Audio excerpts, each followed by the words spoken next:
What's going on, champs and champettes? It's FireMonkey here, and today's YouTube video is going to be a double upload, or I guess, not even really a double upload, but a double topic of sorts, because we're going to be talking about some new stuff regarding the live event and some pretty interesting topics regarding it in general, in terms of copyrighted audio during it, and then after that we'll be giving you a little bit of a glimpse into Naruto returning to the item shop very, very soon. So firstly, what's going on with the live event? Well, Epic Games has officially stated the following thing that they sent to anyone in the Support a Creator program earlier today, which states the following. Epic Games wants to ensure an awesome experience and atmosphere for players, so you'll hear licensed music at selected moments throughout the chapter finale live event. You will hear this music even if your audio settings for licensed audio is set to mute. Now, keep in mind that content creators in the Support a Creator program will be able to monetize YouTube videos containing this licensed music from November 29th at 2 p.m. Eastern Time until December 6th at 2 p.m. Eastern Time, but it's interesting to see that they're saying, hey, regardless of the setting you have, if you're someone who likes having copyrighted audio muted, for example, we do that on this channel, so whenever I'm playing these random bot lobby matches, we don't actually end up having a lot of, random licensed jam tracks and stuff causing the whole entire video to get demonetized, because we like making some money here and there. Then even though you have emotes audio, like the copyrighted emote audio muted and all that type of stuff, you will still be able to hear the licensed music from this actual live event. And it seems to be a very interesting thing that they're kind of hyping it up like this, because if you've been keeping up with all the stuff regarding 0 Hour, the live event that goes live tomorrow, then you may notice that it's a very collaboration heavy thing. We got Kill Bill stuff in it, we have the Dark Presence, we have ourselves Godzilla, we have Hatsune Miku, we have K-pop Demon Hunters, Teenage Mutant Ninja Turtles, we have all that type of stuff all going on at the exact same time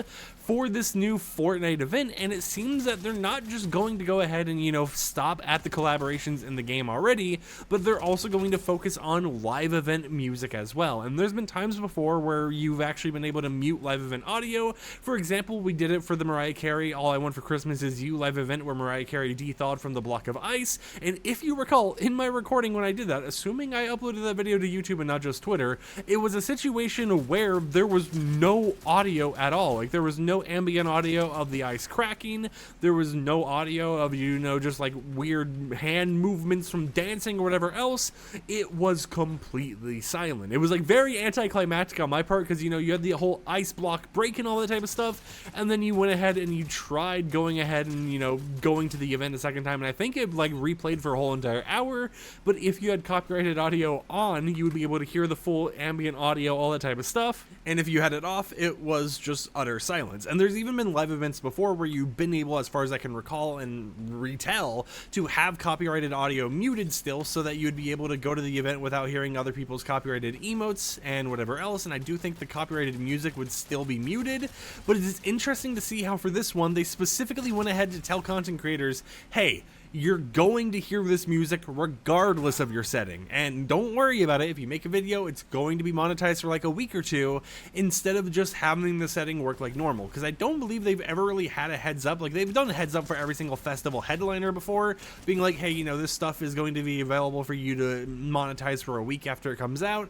But I don't believe they've really done that anytime recently for live events that have had copyrighted audio, or maybe it's just been so long since we've had one of those that I just don't remember it too well. But it's very interesting to see how they're kind of hyping this up, and I would love to hear in the comments down below, what do you think about it? But on top of that, we have to talk about Naruto returning to the item shop very, very soon. That was one of the things we talked about just the other day returning, which was Arcane and Naruto. Apparently Arcane was supposed to return in Chapter 7 Season 1, and Naruto is just sometime soon.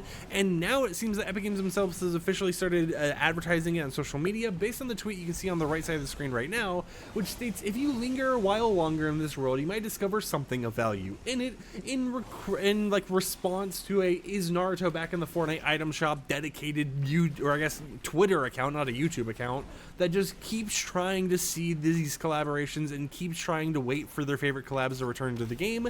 So it's interesting to see how Epic Games is using the community and some of these already existing accounts as a way to hype up other collaborations that haven't returned in a long time, returning in the near future. So this makes the track record even more correct when it comes to Sheena and Hypex and all those insiders out there who are talking about Arcane, because not only did they say Arcane was coming soon, Naruto was one of those collaborations that they said was going to be returning very soon as well.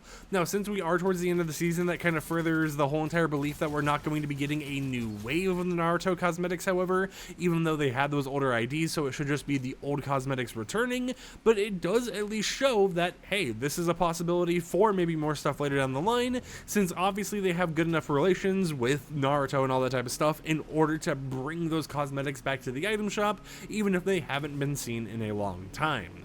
Until next time, however, hope you champs and champions enjoyed today's YouTube video. Hope everyone had a nice Thanksgiving yesterday, if you celebrate Thanksgiving, and I'll catch you guys tomorrow with another upload where we'll be going to the actual live event leading into the new chapter of Fortnite shortly after, which means we might have a double upload, one of just going to the event and another of actually showcasing all the new cosmetics in the update.